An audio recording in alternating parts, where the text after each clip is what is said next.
Dexter on the night of August 18, 1991, housewife Diane Laibneck of West Carleton, Ontario, put her children to bed while her husband was out running an errand. At around 10 p.m., she heard her dogs barking, so she went to the back window to investigate. She saw red flames and smoke coming from a field nearby. She did not think it was a fire because it did not spread throughout the field. Instead, it stayed in one spot.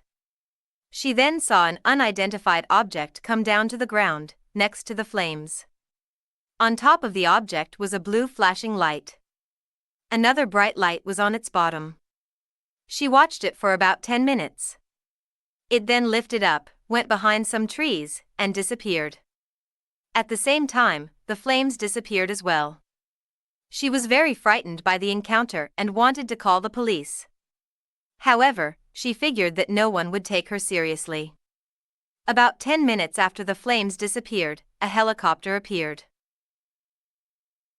The unmarked craft flew low to the ground over the field where the flames had appeared. After crisscrossing the area, it flew over Diane's house and rushed off into the night. At the crack of dawn the next morning, Diane ran out to the empty fields surrounding her house, searching for evidence of the previous night's events. She found no marks, spots, matches, or any other evidence to explain what had happened. She only told her husband and mother about the sighting. She was upset that she was unable to come forward with her story at the time.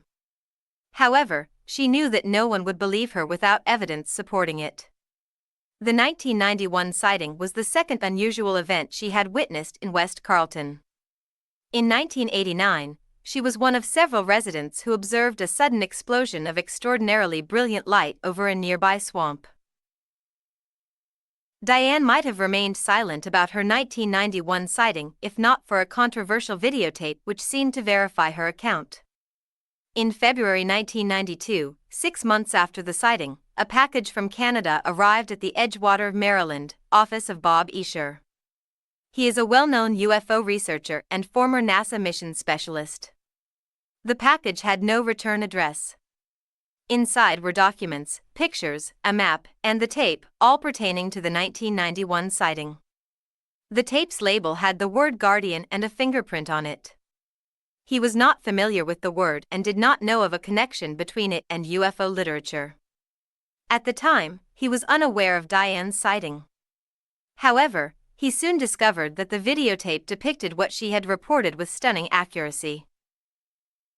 The documents and the label on the videotape made reference to an individual by the name of Guardian as the author. Diane Laibneck. She was an eyewitness to the phenomenon. On my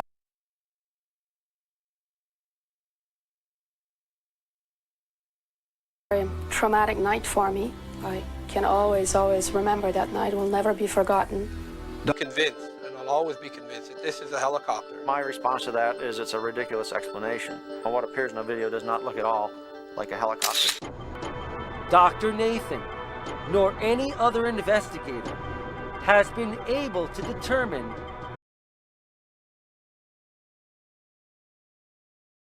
the evidence. The mailings contained a story about a purported UFO crash, photos of alleged aliens, and a video of a craft landing.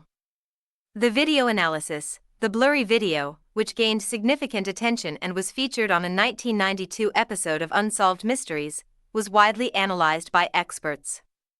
Most investigators, including those with expertise in photographic analysis, concluded the footage was a hoax, likely involving a pickup truck with road flares used to simulate a landing craft.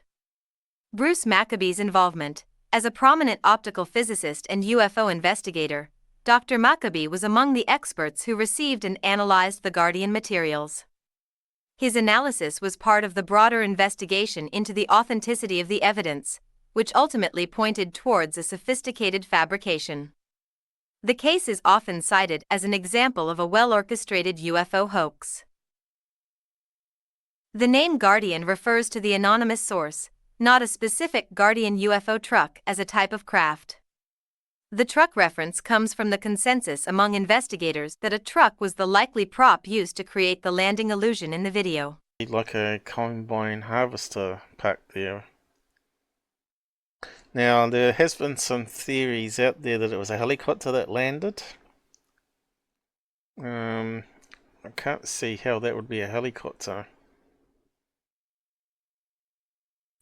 But here could be the front of the harvester. Remember, they got those big round rotating things, and that looks like it could be the cabin behind the harvester, and the blinking light could be one of those crazy flashing lights they have on it, which is not like a cop light, sort of goes backwards and forwards and blinks at the same time. And I'm not sure if it's caught fire there, but it may have caught fire there. But you can see here it's got that sort of curvature going on here, which to people seeing this think it's like a UFO with a dome on top.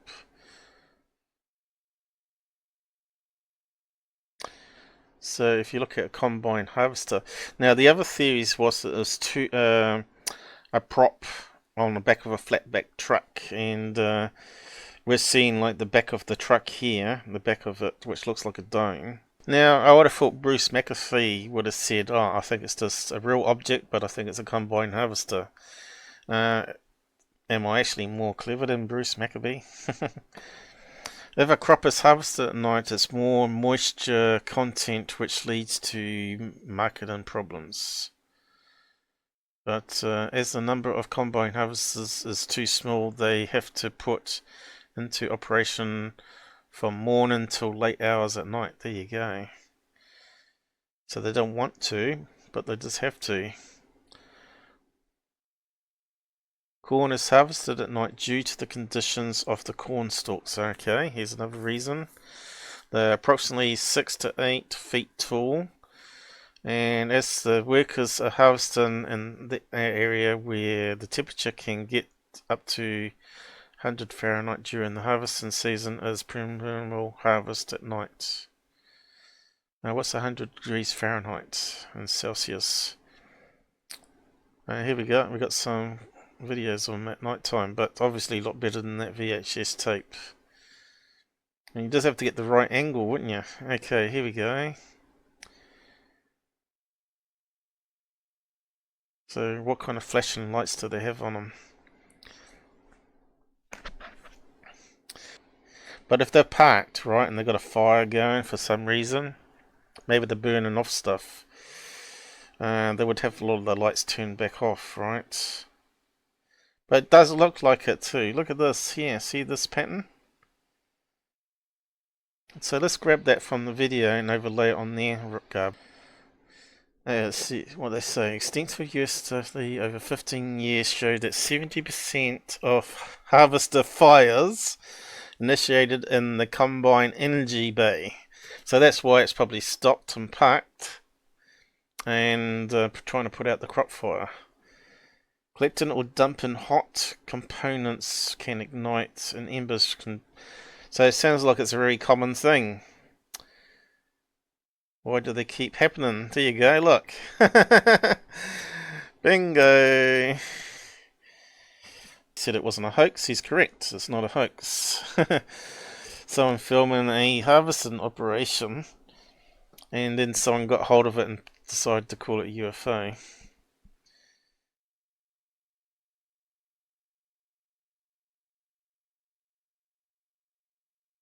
Probably it's out of focus. You can see it's out of focus.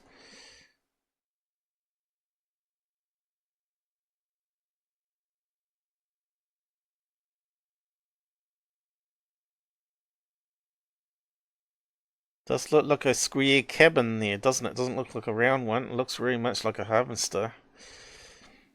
Let's try some color swap.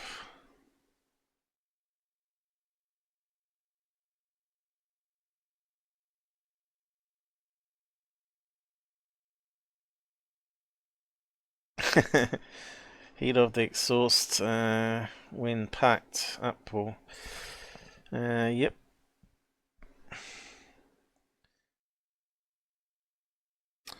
There's a side of that. In fact, that even looks like it could be a person standing there at the end there. There might be just controlled fire as well, where they're burning off leftovers or something. It kind of looks like a person standing there and there, doesn't it?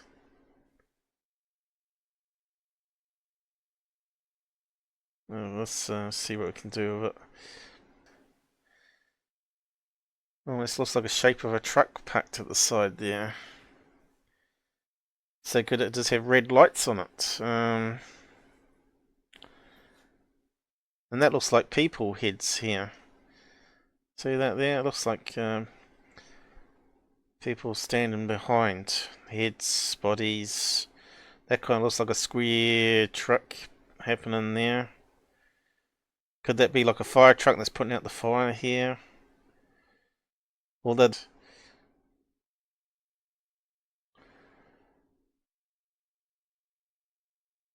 Okay, I got to scale it down proportional.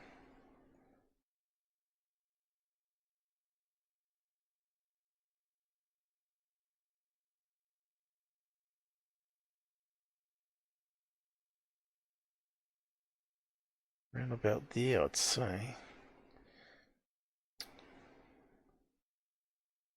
Okay, let's just try lining up with that one there.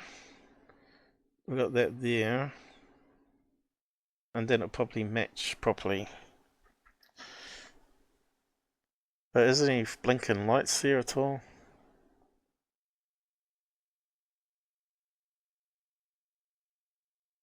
Okay, the angles changes more and more there.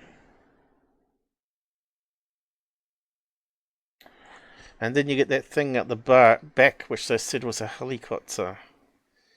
So that's where they normally eject all the thing into a truck, right? So, is there a thing sticking out the side here that people saw as a helicopter? It's coming from generators that would be powering up the object's lights. A NASA specialist reviewed the tape and could not determine what the craft was. After the incident, unmarked helicopters of a black, green, or maroon color were seen throughout the West Carlton area. It's well lit up, as you can see here.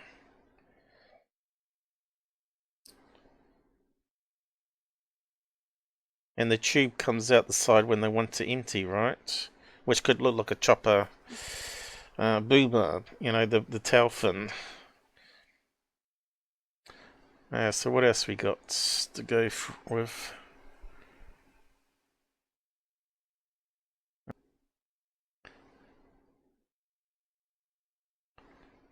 There's the boomer that swings around. There's no flashing lights on there at the moment.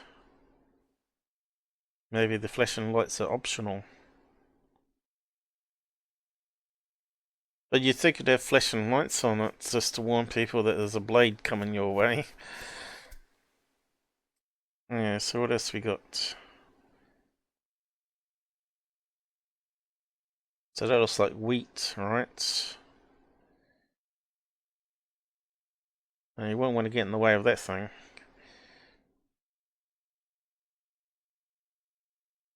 Unsolved mysteries, the woman.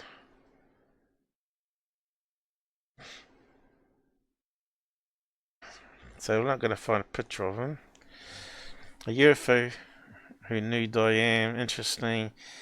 He was also known to use the alias Guardian. Yeah, we didn't hear that on Third Phase of the Moon, did we? No. He also had access to the area where the UFO was allegedly seen and recorded. When UFO researchers tried to get his fingerprints, he was evasive. So it's probably his fingerprints. Is also known. Lights on. It's just that we ain't got one of it turned on at night time.